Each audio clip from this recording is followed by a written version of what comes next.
الحمد لله العلي العظيم، والصلاة والسلام على رسوله الكريم وعلى آله وأصحابه أجمعين. أما بعد، فأعوذ بالله من الشيطان الرجيم. بسم الله الرحمن الرحيم. ولا تقولوا لمن يقتل في سبيل الله أموات بل أحياء ولكن لا تشعرون. وقال النبي صلى الله عليه وسلم: والله لوددت أن أقتل في سبيل الله ثم أحيا ثم أقتل ثم أحيا ثم أقتل ثم أحيا ثم أقتل. وقال النبي صلى الله عليه وسلم: الحسن والحسين سيدا شباب أهل الجنة. صدق الله العلي العظيم وصدق رسوله النبي الكريم.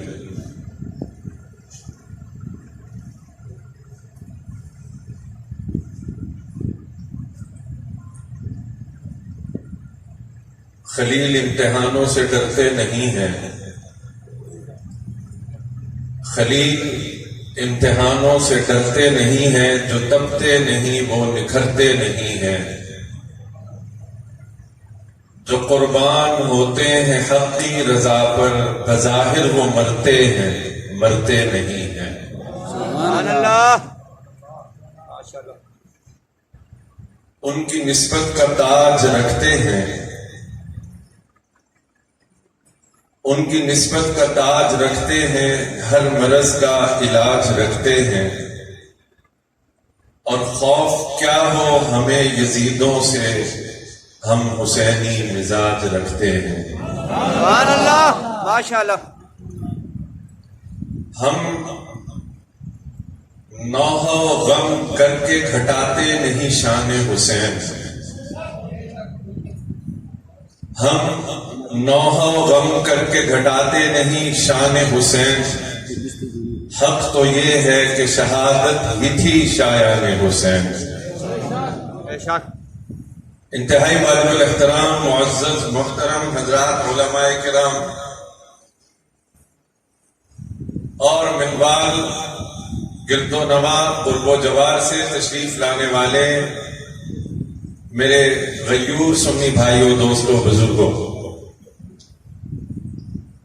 مجلس تحفظ ناموس اہل بیت پاکستان کی نمائندگی کرتے ہوئے خدام اہل سنت والجماعت کے اس پلیٹ فارم پر حضرت مولانا امام اہل سنت قاضی مدر حسین رحمہ اللہ تعالی علیہ کی فکری، نظریاتی، روحانی، علمی نسبت کے ساتھ پہلی بار آپ حضرات کے سامنے گفتگو کا موقع ملا ہے. حضرات گرامی، آج آپ حضرات طویل پروگرام، طویل نشستوں اور طویل خطبہ کے عادی ہیں، لیکن میں مختصر گفتگو کرنے کی کوشش کرتا ہوں اور مختصر ہی کرتا ہوں. اور آج میں آپ حضرات کے سامنے، چونکہ ان ایام میں شہادتوں کا تسلسل ہے، ذی الحج کے مہینے سے عید الاضحیٰ پہ قربانی کی صورت میں، یا پھر 18 ذی الحج کو رسول اللہ کے دوہرے داماد کی شہادت کی صورت میں، یا پھر 1 محرم کو سیدنا عمر فاروق رضی اللہ تعالیٰ عنہ کی شہادت کی صورت میں، یا 10ویں محرم کو شہدائے کربلا کی عظیم الشان فقید المثال قربانی کی صورت میں. حضرات گرامی، سب سے پہلے میں اس شہید کا ذکر کرتا ہوں جس شہید کو یہ عظمت بھی حاصل ہے کہ جب اللہ کے نبی نے آواز توحید بلند کیا تو صحابہ کی اولین کیٹیگری اور اولین طبقے میں وہ شامل ہیں، جس کو قرآن نے السابقون الاولون کہا۔ پھر اس طبقے میں سے اس خاص طبقے سے تعلق ہے، اور یہ عظمت بھی انہیں حاصل ہے کہ جنہیں عشرہ مبشرہ کہا اور نام لے کر جنت کی بشارت دی گئی، اور پھر یہ عظمت بھی اس شہید کو حاصل ہے کہ جس کو امت کے سب سے عظیم المرتبت طبقے میں، جنہیں خلفائے راشدین کہا جاتا ہے، ان میں شامل ہونے کا اعزاز بھی حاصل ہے۔ یہ وہ شہید ہے۔ میں آپ کے چہرے، آپ کی سوچ بھانپنے کی کوشش کر رہا ہوں، چونکہ میرا اور آپ کا پہلا سامنا ہے، لیکن اگر آپ توجہ دیں گے تو انشاءاللہ بات وہیں پہنچے گی جہاں کی آپ توقع اور امید رکھتے ہیں۔ اور اس کے ساتھ ساتھ میں عرض کر دوں، حضرت بابا بلے شاہ رحمۃ اللہ علیہ، نام سنا آپ نے؟ اللہ والے تھے، بہت بڑے اللہ والے تھے، اور اللہ والوں کی جوتیوں کی خاک ہمارے لیے ہماری آنکھوں کا سرما ہے۔ بابا بلے شاہ رحمۃ اللہ علیہ صبح سویرے لوٹا اٹھا کے تہجد کے وضو کے لیے تشریف لے کے جا رہے ہیں۔ ایک ہندو اس وقت محو سفر تھا، اس وقت مشقت انگیز سفر کو رات کو بتانے کی کوشش کی جاتی۔ حضرت سے ملاقات ہو گئی، ٹاکرا ہو گیا، آمنا سامنا ہو گیا۔ کہنے لگا بزرگ کو دیکھ کر، بابا جی میں کروڑ جاوڑ ہے۔ کروڑ بستیوں کو کہتے تھے، کروڑ پکا، کروڑ لال عیسن، کروڑ فلان، تو کروڑ جاوڑ بستی کو کہتے تھے۔ تو بابا بلے شاہ موج میں تھے، اور یہ تو وہ وقت ہے جب اللہ کی رحمت بھی موج میں ہوتی ہے۔ تو بابا جی نے فرمایا، کروڑ جاوڑی توڑ جاوڑی۔ بات سمجھ میں آ رہی؟ کروڑ جاوڑی یا توڑ جاوڑی؟ اب ہندو تھا، سمجھ نہیں آئی، سمجھا بابا جی ہیں، بزرگ ہیں، شاید سماج صحیح کام نہیں کرتی، اس لیے پھر دوڑایا، بابا جی میں کوئی اور بستی نہیں پوچھی، میں کروڑ پوچھی ہے، میں کروڑ جاوڑا۔ فرمایا تو چھٹ کروڑ نو تینوں توڑنا پڑا دے۔ اگرچہ ہندو تھا لیکن اللہ والے کی بات تھی، دل پہ چوٹ کر گئی۔ کہنے لگا چلو کروڑ نو چھڑو، توڑی اپنا چھڑو۔ فرمایا لے پکڑ لوٹا، کر وضو اور پڑھ کلمہ۔ تاریخ شاہد ہے کہ اللہ والے کی اس بات نے اسے توڑ پہنچا دیا۔ تو حضرت امیر شریعت رحمت اللہ علیہ فرمانے لگے، یاری دو طرح کی ہوتی ہے، ایک موڑ والی، ایک توڑ والی۔ ہم تو اپنی یاری اپنی بساط ہمت کے مطابق نبھانے کی کوشش کرتے ہیں، لیکن عرش والے کا بھی ایک فیصلہ ہے۔ میں یہ بات شرعی نقطہ نظر سے، یہ خطیبانہ نقطہ ہے کہ ایک موڑ والا تھا، ایک توڑ والا تھا، لیکن قاعدہ، ضابطہ اور قانون یہ ہے کہ عرش والے نے یہ لکھ دیا تھا ازل سے، قسام ازل کے قلم نے لکھ دیا تھا کہ کون موڑ تک جائے گا اور کون توڑ تک جائے گا۔ جس نے موڑ تک جانا تھا وہ جبریل تھا، اور جس نے توڑ تک جانا تھا وہ صدیق تھا۔ اسی لیے جب موڑ آیا تو جبریل نے دست بستہ عرض کیا، حضور اس سے آگے نہ آرڈر ہے، نہ سکت ہے، نہ ہمت ہے، اس لیے کہ آگے ایک قدم بھی بڑھایا تو میرے پاؤں یکسر چل کر خاک ہو جائیں گے اور راکھ ہو جائیں گے۔ امیر شریعت طرف اٹھے اور اپنے خطیبانہ انداز میں اپنی زلفوں کو لہرا کے بولا، جبریل تو تھا جو پر چلنے اور راکھ اور خاکستر ہونے کے ڈر سے کھڑا ہو گیا، ہوتا اللہ شاہ خدا کی قسم پر کیا سارا وجود چل جاتا کملی والے کا ساتھ۔ یہ خطیبانہ بات تھی، لیکن عرش والے نے لکھ دیا تھا توڑ والا کون ہوگا، موڑ والا کون ہوگا۔ جو موڑ والا تھا عرش والے کا فیصلہ تھا، وہ سدرہ تک جائے گا اور جبریل امین ہوگا، اور جو توڑ تک جائے گا وہ توڑ تک ایسا گیا کہ جو زندگی میں جیا تو محمد کے ساتھ جیا،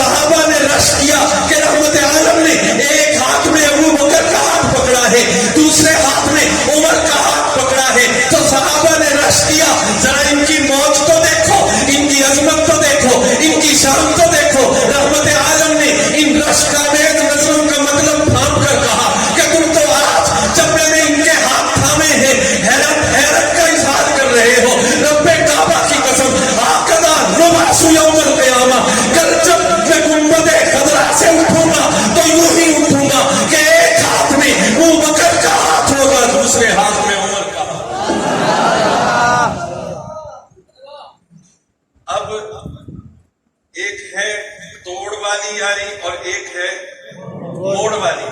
آپ کون سی یاری لگانے کے عادی ہیں؟ بلند آواز سے. جو چپ ہیں وہ موڑ والے ہیں. بلند آواز سے موڑ والی. جزاک اللہ.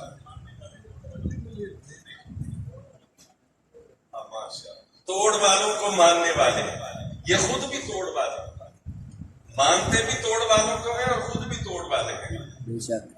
اب توجہ کیجیے, یہ عظمت بھی حاصل ہے کہ جب نکاح کی ضرورت پڑی, ہر ایک کی ضرورت ہے, اور یہ دعا کی اس عظمت والے نے, اللہم احینی سعیدہ وامتنی شہیدہ, اگر جیوں تو سعادت کی زندگی, مروں تو شہادت کی موت. اتنی جامع, اتنی خوبصورت, اتنی کامل, اتنی مکمل دعا آپ کو دعاؤں کے زمرے میں بہت کم نظر آئے گی, لیکن اس خوش وقت میں جو دعا مانگی تھی عرش والے رب نے منو عن یوں ہی قبول کر لی کہ اگر زندگی دی تو سعادت والی اور موت دی تو شہادت والی. ذرا دیکھنا تو, زندگی کی ایک سعادت یہ ہے مال و دولت نصیب ہو, رب نے مال و دولت بھی فراوانی سے دیا. زندگی کی ایک سعادت یہ ہے مال و دولت ہو تو اچھی جگہ پہ خرچ ہو, رب نے اچھی جگہ پہ خرچ کرنے کی توفیق دی. کیسے توفیق دی کہ نبی کی مرضی ہے مسجد کی زمین کی توسیع کی جائے, اس کا مال خرچ ہوتا ہے, اس کی دولت خرچ ہوتی ہے. اللہم احینی سعیدہ, اے اللہ زندگی سعادت والی عطا فرما. پھر نبی کی خواہش ہے پیر روما جو یہودی کی ملکیت ہے اسے خرید کر مسلمانوں کے لیے پانی عام کر دیا جائے, پھر اس کی دولت کام آئی. اللہم احینی سعیدہ, یعنی دولت بھی ملی ہے اور دولت بھی رسول اللہ کی مرضی پہ خرچ ہو رہی ہے. پھر ایسا ہوا کہ امیر المومنین عمر فاروق کے زمانے میں ایسا قحط پڑا کہ لوگ ایک دوسرے کی ہڈیاں نوچنے پر مجبور ہو گئے, لیکن اس کے گلے کے قافلے مصر سے اس شان کے ساتھ نکلے ہیں کہ مصر کی سرحد سے جب آخری اونٹ گزر رہا تھا تو پہلا اونٹ مدینے کے مضافات میں پہنچ چکا تھا. اتنا بڑا غلہ اگر آج عثمان چاہتا تو منہ بولا, منہ مانگا معاوضہ, منہ مانگا منافع وصول کر سکتا تھا. تاجر آئے, بڑی سے بڑی آفر دی, جتنی دے سکتے تھے اتنا لے لو, اتنا لے لو. لیکن عثمان نے کہا میں نے تو ازل سے توڑ والے کے ساتھ سودا کر لیا ہے, اس لیے موڑ والوں کی بولی مجھے سمجھ نہیں آتی. جب سارا غلہ آ گیا, غلے کو مدینہ سے باہر ڈھیر کر دیا اور مدینے والوں نے منادی کروا دی, اعلان کروا دیا, اور میرے نبی کے شہر کے رہنے والوں اور میرے محبوب کے شہر کے رہنے والے آؤ اور جتنی ضرورت ہے اٹھا کے لے جاؤ, تم پر کوئی قدر نہیں ہے. سارے مدینے نے,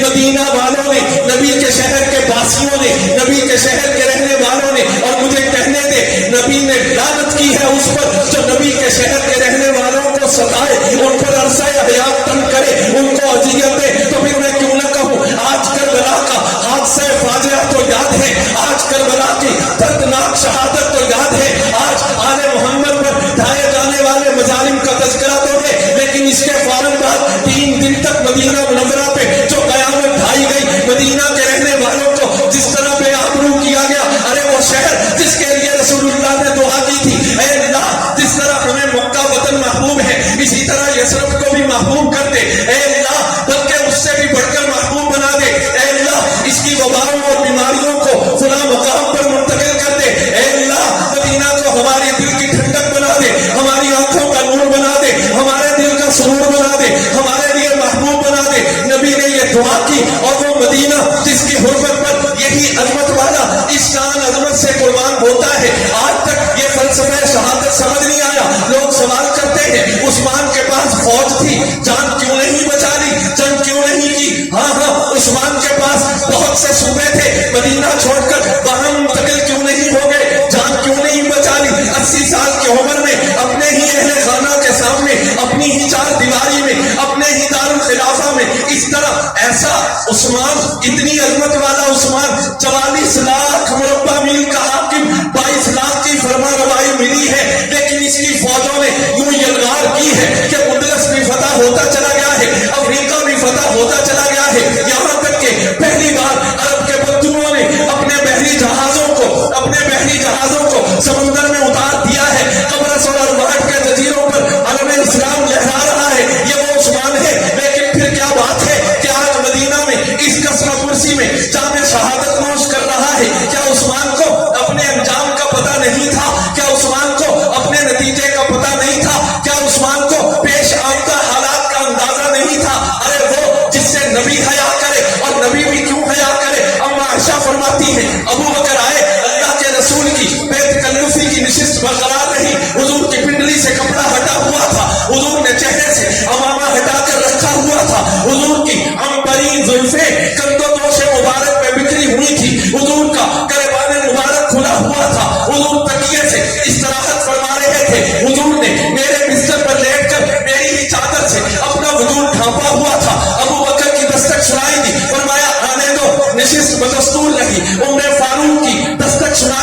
نشست بدستور رہی، لیکن تھوڑی دیر کے بعد پتہ چلا عفان کا بیٹا عثمان آیا ہے. اللہ کے نبی نے ٹیک کو چھوڑ دیا، اللہ کے نبی نے سر کو ڈھانپ لیا، اللہ کے نبی نے اپنی زلفائے عنبری کو سمیٹ لیا، اللہ کے نبی نے اپنی پنڈلی کو ڈھانپ لیا. فرمایا اب عثمان کو بلایا جائے. ایک روایت میں یوں ہے کہ جب اما عائشہ نے ان سب کے جانے کے بعد عرض کیا اللہ کے رسول ابو بکر آئے کوئی اہتمام نہیں، عمر آئے کوئی اہتمام نہیں، عثمان کے آنے پہ اس قدر اہتمام کیوں؟ فرمایا عائشہ عثمان کی فطرت میں اتنی حیا ہے، عثمان کی نیچر میں یعنی قدرت نے عثمان کی فطرت کا خمیر حیا اور شرم سے ڈھونڈا ہے. اگر اسی حالت میں بھلا لیتا تو اس بے تکلفی کے عالم میں وہ اپنے دل کی بات نہ کر سکتا اور دل کی بات دل میں رکھ کے چلا جاتا. اور دوسری حدیث میں ہے عائشہ میں اس عثمان کا حیا کیوں نہ کروں جس سے عرش کے فرشتے بھی حیا کرتے ہیں. اسی لیے کمتر مرحوم کو بدلا گیا،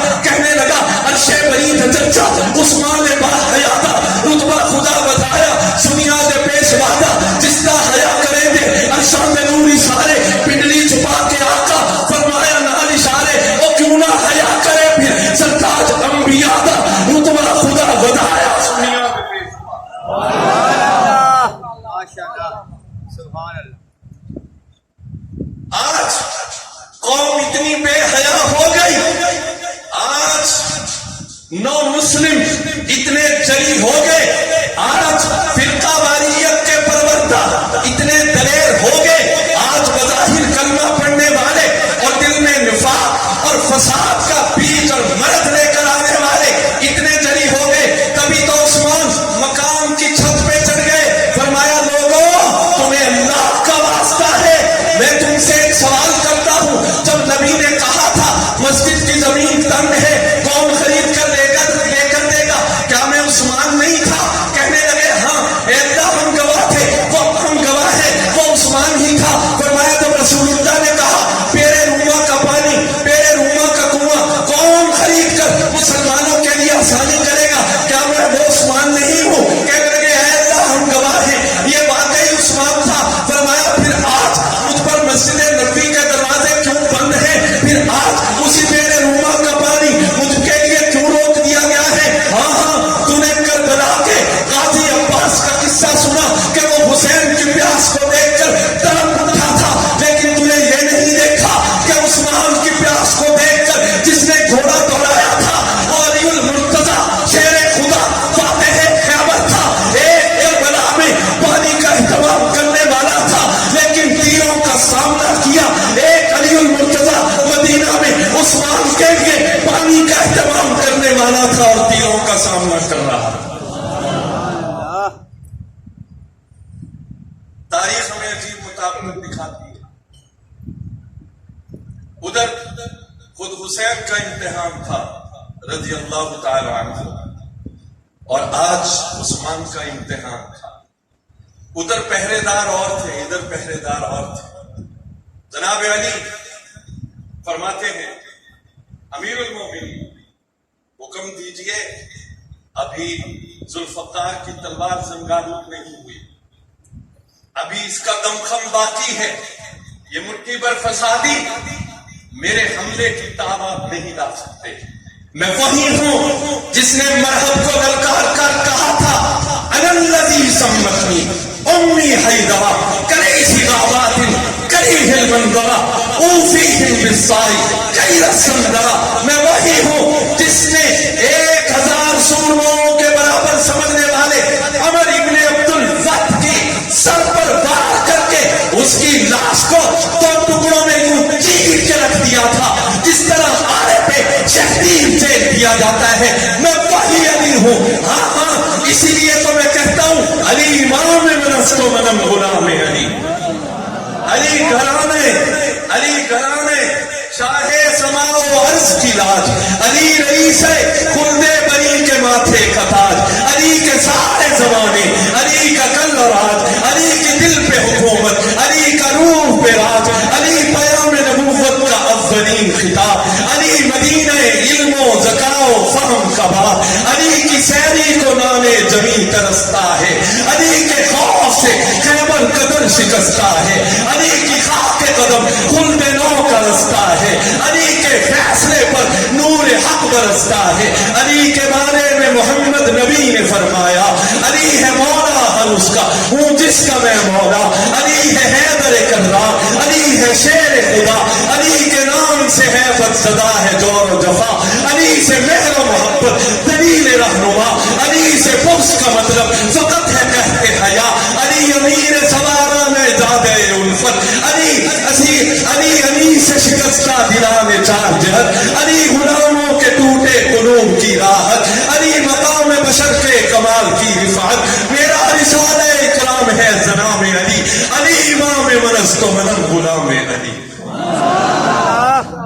ماشاءاللہ۔ لیکن جواب کیا ملا؟ جواب کیا ملا؟ جواب کیا ملا؟ جب مشکیزے میں سوراخ ہو گئے، پانی بہ گیا، گر گیا، علی نے اپنے سر کی دستار اتاری اور دستار کو کاشانِ خلافت میں پھینک کر جناب عثمان کو آواز دے کر کہا عثمان میرے بھائی، میں نے اپنی اتنی پوری قوت صرف کی کہ تجھے پیاسے ہونٹوں تک میں پانی پہنچا دوں، لیکن یہ مجھ سے نہیں پہنچنے دیتے۔ پھر علی المرتضیٰ کی ذوالفقار بے نیام کیوں نہیں ہوئی؟ سنیے، جب حضرت علی نے اجازت طلب کی، امیر المومنین اجازت دیجیے نا، ان کے کشتوں کے پشتے لگا دیتے ہیں، اور یاد رکھیے مدینہ میں جو ایکشن کیا جائے گا، مدینہ میں جو ایکشن لیا جائے گا، مدینہ میں جو عمل کیا جائے گا، وہ امیر المومنین کی اجازت کے بغیر نہیں کیا جا سکتا۔ کیا جا سکتا؟ کیا جا سکتا؟ اس لیے اجازت دیجیے۔ فرمایا علی جے تو میرا ویر ہے، علی جے تو میرا، اگر تو میرا ویر ہے، اور یہ اعلان بھی کر دے کہ پورے مدینہ میں جس کا میرے ساتھ تعلق ہے، خبردار اپنی تلوار نیام سے میری خاطر نہ نکالنا۔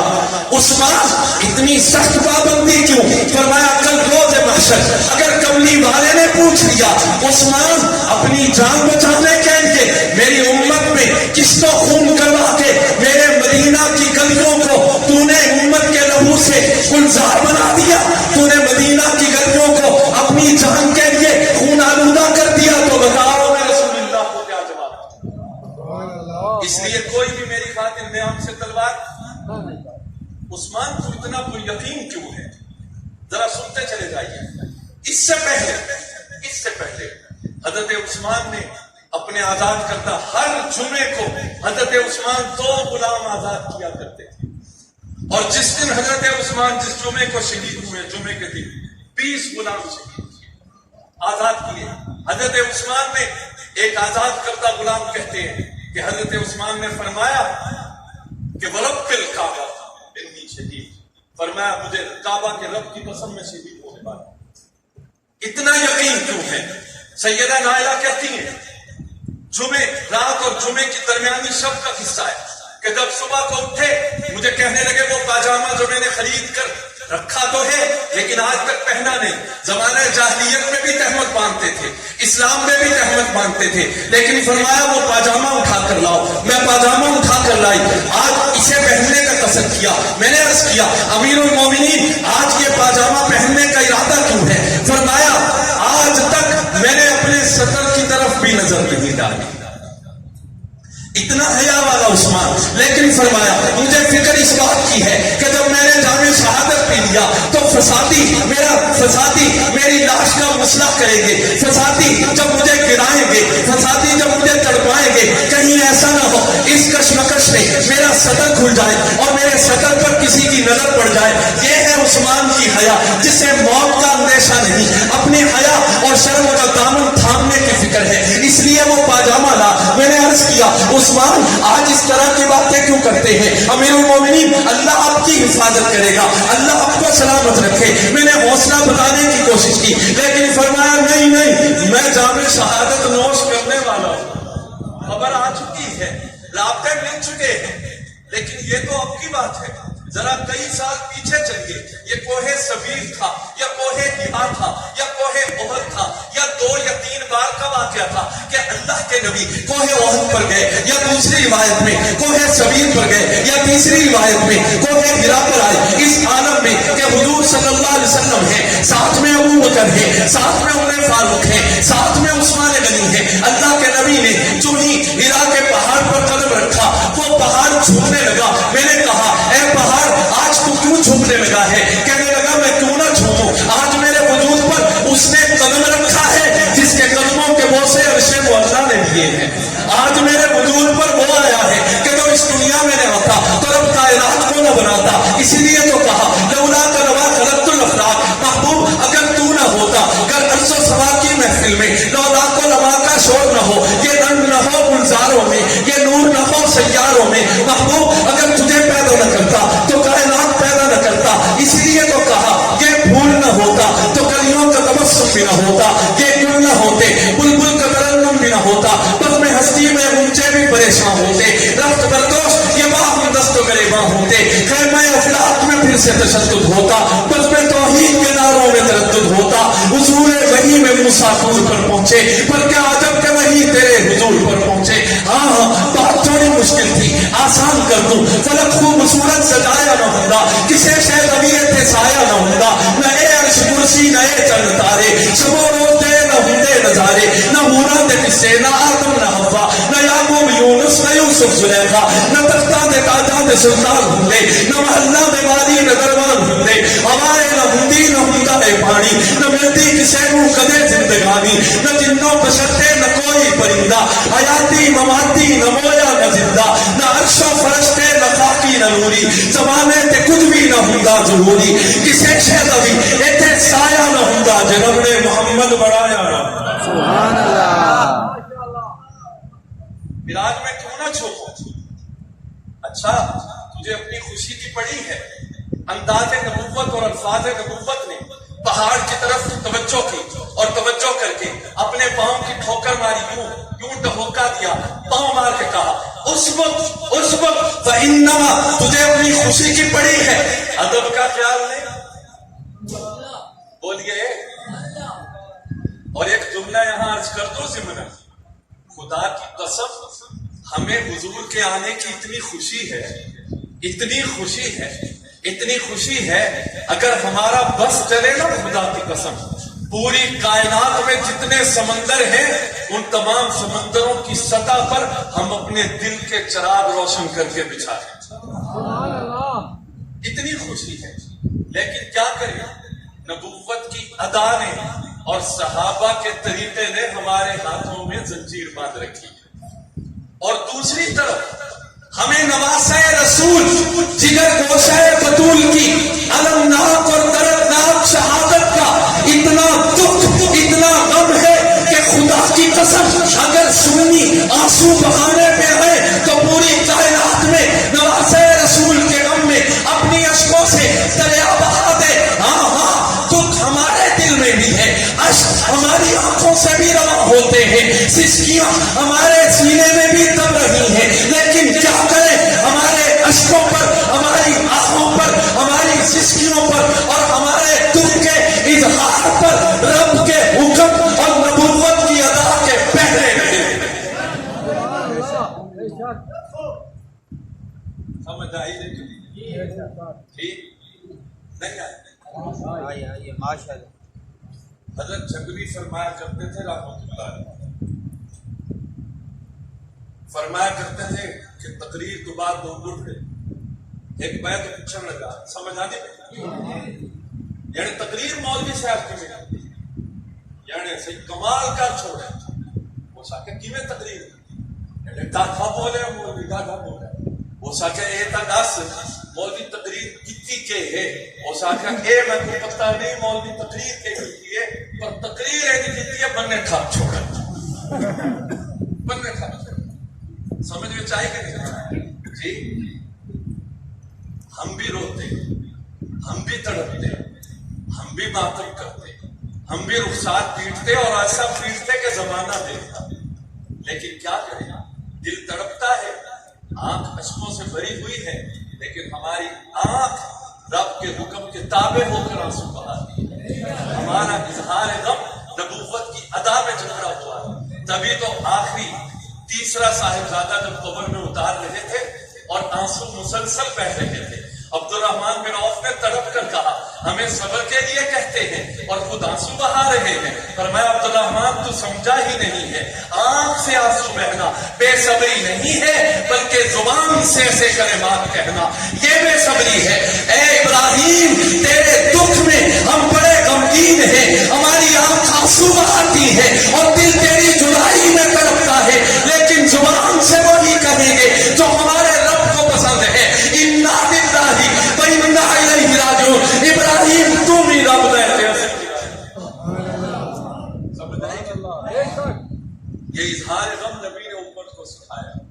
اور جب کبھی اظہار غم میں ضبط کا بندر ہاتھ سے چھوٹے, اور ایسا ہوا کہ جب اپنے محبوب چچا کی لاش کے 11 ٹکڑے احد کے میدان میں دیکھے, جب اپنے چچا کی ناک کٹی ہوئی دیکھی, ہونٹ کٹے ہوئے دیکھے, دل جگر کلیجہ احد کے پہاڑوں پہ بکھرا ہوا دیکھا, تو اللہ کے نبی اتنا روئے کہ ہچکی بند گئی. صحابہ کہتے ہیں اور جتنا میں نے سیرت کو دیکھا ہے, مجھ کم فہم کج فہم اور کم علم نے جتنا سیرت کو دیکھا ہے, میں نے نبوت کو کبھی یوں روتے ہوئے نہیں دیکھا جیسے احد کے میدان میں روتے ہوئے. اور کبھی پوری حیات طیبہ میں حضور کے ہاتھ سے صبر اور ضبط کا بندھن یوں نہیں چھوٹا جیسے یہاں چھوٹا. فرمانے لگے چچا تیری لاش کو دیکھ کر محمد کے دل پہ وہ قیامت ٹوٹی ہے کہ جس نے کبھی بدترین دشمن سے انتقام کی بات نہ کی, کہا ایک کے بدلے میں 70 کے یوں ہی ٹکڑے کروں گا, لیکن کیا کیجیے یہیں پہ ضابطے اور قانون بنتے ہیں. اسی لیے جبریل آ گئے, وَإِنْ عَاقَبْتُمْ فَعَاقِبُوا بِمِثْلِ مَا عُوقِبْتُمْ. نہ سونے نہ اگر جاتی ہوئے تو بدلہ اتنا جتنی جاتی ہوئی ہے تے سونے بدلے بدلہ لبنا انتقام لبنا یہ تے عام لوگوں کا کام ہے, تو تے خاصا وچوں بھی خاص ہے. وَلَئِنْ صَبَرْتُمْ سونے تیرے تے تو صبر سجدہ ہے, تیرے تے صبر سجدہ ہے. تو انتقام دی گل کردا سونا نہیں لگتا, توجہ کرنا. اسی لیے فرمایا نہ علی تلوار نیام میں رکھنا, تلوار نیام میں رکھنا. آج احد لرزہ ہے تو نبی نے اسے ادب کا سبق دیا ہے, اس کو ٹھہر جا. انما علیک نبی و صدیق و شہیدان, تیرے اوپر ایک نبی ہے, ایک صدیق ہے اور دو بلند آواز نہ دو. عثمان وہ شہید ہے, عمر وہ شہید ہے جس کی شہادت رحمت عالم نے دی ہے. اسی لیے دروازے پہ حسنین کا پہرا ہے, پیچھے سے فسادی آتے ہیں, عثمان کے گھر میں گھستے ہیں. عثمان قرآن کی تلاوت کر رہا ہے, عثمان اور قرآن کی یاری بڑی عجیب ہے. عثمان قرآن کو جمع بھی کرنے والا ہے, عثمان پوری امت میں قرآن کو نشر بھی کرنے والا ہے. آج بھی مصحف عثمانی پڑھا جا رہا ہے, قرآن کا نسخہ عثمان کے سامنے کھلا ہے. بڑی عجیب روایت پڑی ہے, کہنے لگے ایک فسادی نے آ کے قرآن کو اٹھایا, ایک طرف ڈال دیا, لیکن قرآن اٹھا عثمان کے سامنے آ گیا. پھر دوسرا فسادی آگے بڑھا, قرآن کو اٹھا کر دوسری سمت میں رکھا, قرآن پھر عثمان کے سامنے. تیسرے فسادی نے قرآن کو اٹھا کر پھر دور رکھنا چاہا, قرآن اٹھا پھر عثمان کے سامنے. مولا آج قرآن عثمان کو کیوں نہیں چھوڑتا؟ رب کہتا ہے عثمان سے پانی چھوٹ گیا, کھانا چھوٹ گیا, دنیا چھوٹ گئی, سب کچھ چھوٹ گیا, لیکن قرآن نہیں چھوٹا. اب قرآن بھی کہتا ہے ساری دنیا ایڈی چوٹی کا زور لگا لے, کل عثمان نے مجھے نہیں چھوڑا, آج میں عثمان کو نہیں چھوڑا. اسی لیے جب فسادی آگے بڑھا, حضرت عثمان کی داڑھی پکڑی. اتنا سونا عثمان, اے توجہ کرو, ایڈا سونا عثمان. حلیمہ نے کیا بہت سونا ہے, آمنہ نے آخیا بہت سونا ہے, حسان بن ثابت نے آخیا اتنا سونا ہے میں دیکھا ہی نہیں, جبریل نے آخیا بہت سونا ہے میں بھی نہیں دیکھا, ساری کائنات نے جیسے عبد المطلب نے دیکھا بہت سونا ہے. تے اللہ نے کیا سونا تو دیکھے تھا تاں جب میں کوئی اور بنایا ہوگا, لیکن آ اس سونے کو پوچھ سونے تینوں کون سونا لگتا ہے؟ حضور حضرت عثمان اور بی بی رقیہ کو رخصت کرنے کے لیے مکہ سے باہر آئے ہیں, ہجرت اولا حبشہ کا مرحلہ ہے. حضور نے جب اپنی بیٹی اور داماد کو دیکھا, صحابہ کو مخاطب کیا, صحابہ ذرا میرے داماد اور بیٹی کو دیکھنا, روئے زمین کا سارے تو سونا جوڑا, سب سے حسین جوڑا. حضرت رقیہ اپنے حسن پہ بے مثال. حضرت عثمان صحابہ کہتے ہیں حضرت عثمان کی رنگت ایسی تھی جیسے آٹے میں سندور گوندھ دیا, میدے میں سندور گوندھ دیا گیا ہو, سرخ و سفید رنگت. لیکن یہی حسن و جمال والا عثمان آج قرآن کھول کر قرآن پڑھ رہا ہے. فسادی آگے بڑھا, اس نے عثمان کی داڑھی کو یوں ہاتھوں میں پکڑ لیا اور پکڑ کے یوں جھنجھوڑا. عثمان نے زخمی نظروں سے اسے دیکھا, کہنے لگا ظالم تیرا باپ زندہ ہوتا تیری اس حرکت پر تجھے ضرور ڈانٹتا.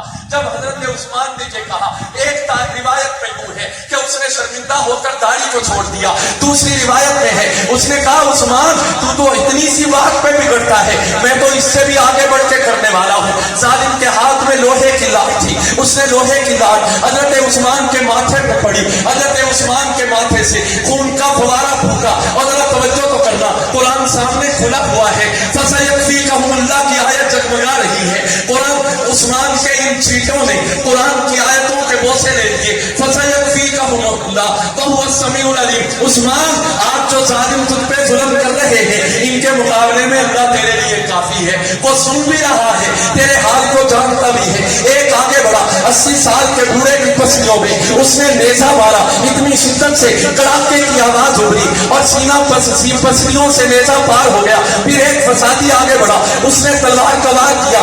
سیدہ لائلہ نے اپنا ہاتھ آگے بڑھایا, 3 انگلیاں کٹتی چلی گئی. حضرت عثمان کی گردن پہ وار پڑا. حضرت عثمان نے جام شہادت نوش کر دیا. آج آسمان ٹوٹ پڑا ہے, آج قیامت کا سما ہے, آج ایک سجدہ اور ایک جمود ہے. ابو ہریرہ بھی پریشان ہے, ہر ایک صحابی اپنی جگہ پہ پریشان ہے. کیا ہوگا آئے جب سمود والوں نے اپنے پیغمبر کی معجزاتی اونٹنی کی کوچیں کاٹی تھی, رب نے عذاب برپا کر کے ان کی جڑ ہی کاٹ ڈالی تھی.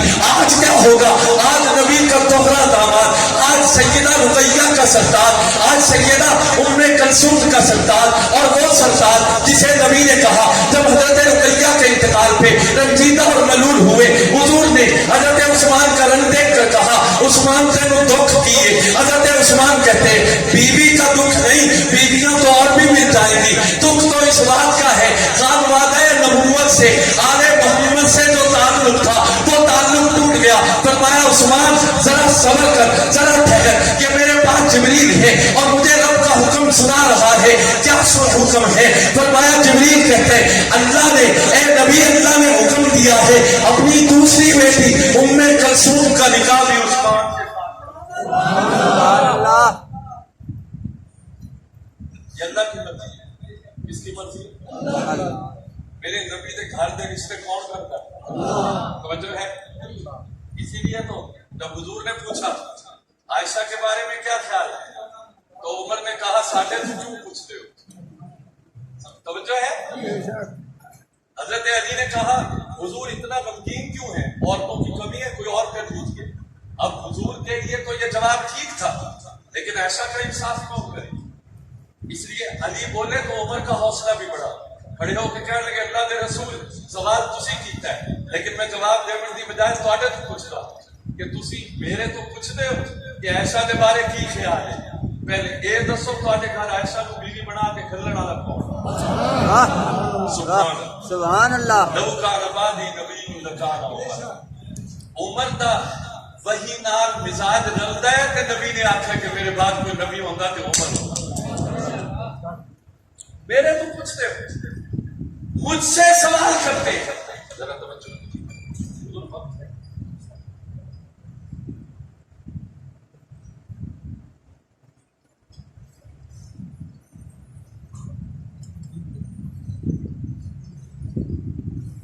توجہ کیجیے, اب وقت نہیں ہے, میں اپنی گفتگو سمیٹنا چاہتا ہوں. حضرت عثمان آپشن موجود ہے, مدینہ چھوڑ دیں جان بچ جائے گی, حکومت چھوڑ دیں جان بچ جائے گی, فوجوں کو مدینے میں آنے دیں جان بچ جائے گی، فوجیوں کو لڑنے دیں، جان بچ جائے گی، لڑنے نہیں دیتے۔ علی بھی لڑنے کے لیے تیار ہے، حسنین کریمین بھی تیار ہے، لیکن کہا نبی کو کیا منہ دکھاؤں گا، فوجوں کو اس لیے نہیں آنے دیا۔ جب شام سے خط پہنچا، فوجیں بھیج دیتا ہوں، فرمایا جب فوجیں آئیں گی مدینہ کے رہنے والے تنگ ہوں گے، عثمان اپنے جیتے جی مدینہ والوں کا عرصہ حیات تنگ نہیں کر سکتا، اچھا چلے مدینہ چھوڑ دے، شام میں آ جائے، ہم آپ کی حفاظت کریں گے۔ فرمایا جان بچانے کے لیے نبی کا پڑوس نہیں چھوڑ سکتا۔ مقدر میں شہادت تو ہے، جام شہادت نوش کر لیا، 3 دن بے گور و کفن لاش پڑی رہی، اس لاش پر بھی تھپڑ برسائے گئے، کربلا میں گھوڑے دوڑائے گئے۔ توجہ تو کرنا، ایک شہید وہ ہے اور ایک وہ شہید ہے جس نے شہادت، جس کی شہادت نے شہادت کو بھی، شہادت کے ماتھے پر بھی جھومر لگا دیا۔ ایک شہید وہ ہے، اگر مجھ سے پوچھے عمر کیوں شہید ہوا، عثمان کیوں شہید ہوا، علی کیوں شہید ہوئے، اگر مجھ سے پوچھے خوارج کی تحریک کا مقصد کیا تھا، اگر مجھ سے پوچھے کہ عبداللہ بن سبا کی تحریک کی غرض و غایت کیا تھی، اگر مجھ سے پوچھے بصرہ، کوفہ اور مصر کے اچکوں اور بدماشوں کا مطمع نظر کیا تھا، تو ان کا ٹارگٹ ایران کی شکست خوردہ ذہنیت کا ٹارگٹ، مصر کی شکست خوردہ ذہنیت کا ٹارگٹ در حقیقت خلافت کو کمزور کرنا تھا۔ لیکن کیا کیجیے، ابو بکر گئے تو عمر آ گئے، خلافت مضبوط رہی، عمر گئے تو عثمان آ گئے، خلافت مضبوط رہی، اگر عثمان گئے تو علی آ گئے، خلافت مضبوط رہی، اگر عثمان گئے تو حسن آ گئے، خلافت مضبوط رہی، اگر عثمان حسن گئے تو اپنے ہاتھوں سے خلافت معاویہ کو دے گئے، خلافت مضبوط رہی۔ لیکن کیا کیجیے، جب اسی خلافت نے ملوکیت کا لبادہ اڑنا شروع کیا، جب اسی خلافت نے موروثیت میں بدلنا شروع کیا،